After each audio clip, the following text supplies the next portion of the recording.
Have you ever wondered why you keep attracting the same kind of person, just with a different face and name? You tell yourself, this time it'll be different. You promise you'll choose better, love smarter, protect your peace.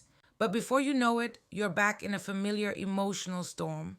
The same confusion, the same heartbreak, the same unmet needs. It's not because you're broken, it's because your heart remembers what your mind has tried to forget. The truth is, our attractions are often not about chemistry, they're about familiarity. We're drawn not to who's good for us, but to what feels like home, even when home was painful. And that's what we're talking about today. The wound beneath the pattern. How your childhood shapes who you chase, what you tolerate, and the kind of love you think you deserve.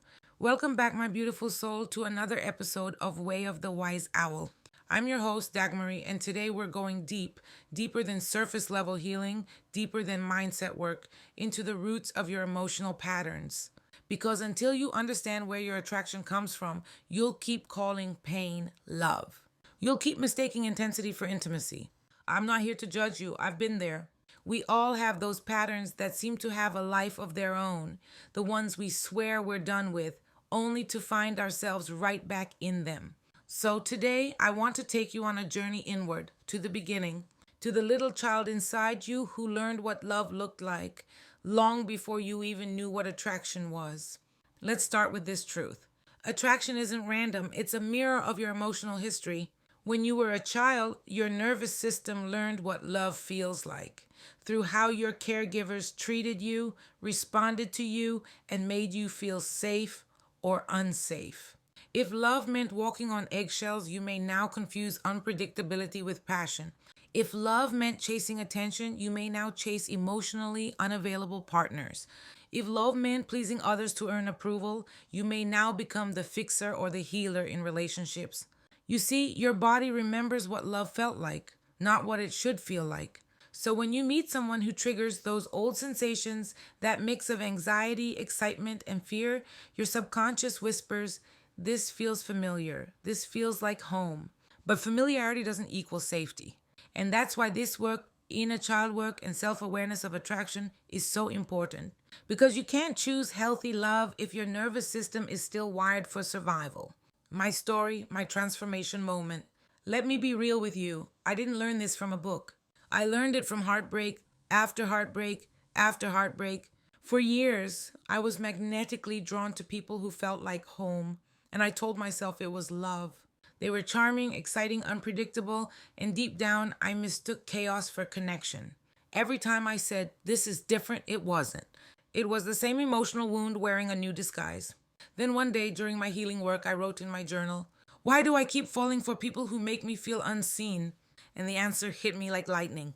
Because as a child, I equated love with earning attention. I learned that if I tried harder, was more patient, more understanding, more forgiving, maybe then I'd be chosen. That realization broke me open. It wasn't about them. It was about me. About the wounded inner child still chasing the version of love she learned long ago. When I finally understood that, I stopped asking, why do they keep doing this to me? And started asking, why am I still attracted to this? That's when healing began. Not in the breakup, not in the self-help quotes, but in the moment I looked at my pain with compassion instead of judgment. So let's talk about how you can start uncovering the wound beneath your pattern and begin reprogramming your attraction from pain to peace. Here are 5 steps that changed my life. 1. Identify the pattern. Write down your last 3 relationships, romantic or otherwise.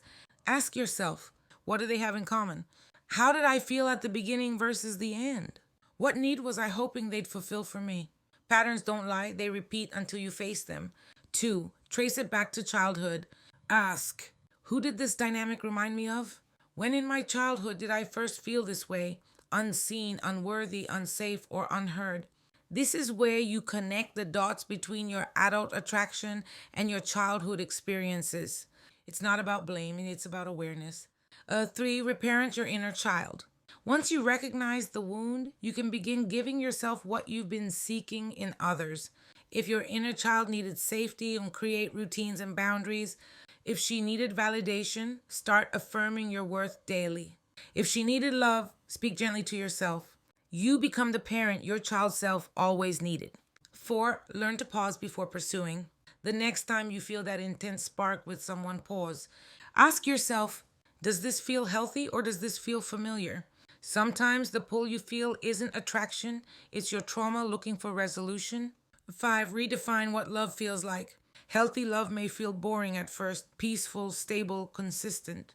That's because your nervous system is detoxing from adrenaline based attraction. But in time, that calm will become your new version of chemistry. That's real love, not chaos disguised as connection. When you heal the wound beneath the pattern, your relationships transform. You stop chasing love that hurts. You stop mistaking inconsistency for excitement. You start choosing peace, even when it feels unfamiliar. You'll attract people who match your healing, not your trauma. And when someone treats you with respect and emotional safety, you won't feel suspicious. You'll feel home. This isn't easy work. You'll still be triggered, still get tested. But the difference is, and now you'll recognize it. You'll see the old pattern, and instead of falling into it, you'll say, I see you, but I don't live there anymore. That's freedom. That's growth. That's self-love in action. So if you take one truth from today's episode, let it be this. You don't attract what you want. You attract what you believe you deserve. And those beliefs were written long ago by a child who just wanted to feel loved. But you're not that child anymore. You can rewrite the story.